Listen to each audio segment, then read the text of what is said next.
La plus belle histoire d'amour dans l'histoire de l'islam, celle de Zainab, fille du messager d'Allah, paix et bénédiction sur lui, et de son époux, son cousin maternel, Abul As ibn Rabi'.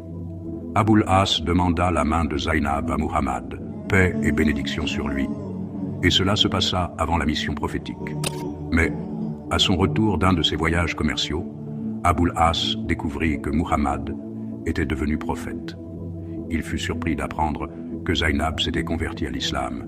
Il lui dit « Pourquoi ne m'en as-tu pas informé plus tôt ?» Elle répondit « Mon père a été envoyé comme prophète, et je ne pouvais pas le traiter de menteur. Mon cousin Ali, ton ami Abu Bakr, ton cousin Uthman, mes frères et ma mère ont embrassé l'islam avec moi. Ne veux-tu donc pas te convertir avec nous ?» Il répondit « Je ne veux pas que l'on dise que j'ai trahi mon peuple. » Puis eut lieu la bataille de Badr. Abul As combattit dans le camp ennemi contre le père de Zainab. Elle pleura, disant « Je crains qu'un jour mes enfants deviennent orphelins ou que je perde mon père. » La bataille se termina par la victoire des musulmans et la capture d'Abul As. Zainab demanda « Qu'a fait mon père ?» On lui répondit « Les musulmans ont vaincu. » Elle se prosterna, rendant grâce à Allah.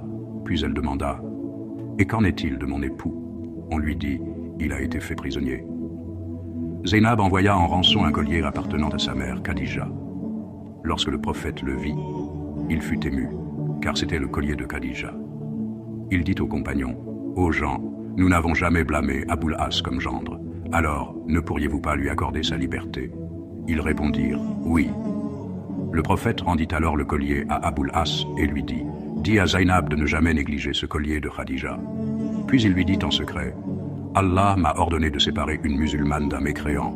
Ne voudrais-tu pas me rendre ma fille ?» Il répondit, « Oui. » Et il le fit. Plus tard, Abul As partit pour un voyage commercial au nom de Quraysh. Il fut attaqué par l'armée islamique et s'empare de ses biens. Il se réfugia chez Zainab. Elle lui demanda, « Es-tu venu en tant que musulman ?»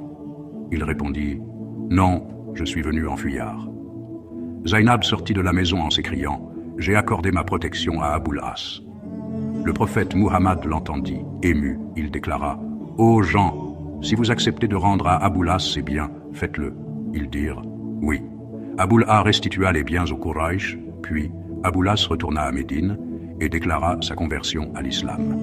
C'était une scène poignante.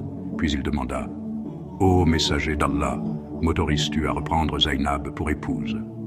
Le prophète alla voir Zainab et lui dit, « Ton cousin est venu aujourd'hui me demander la permission de te reprendre. » Zainab accepta en souriant.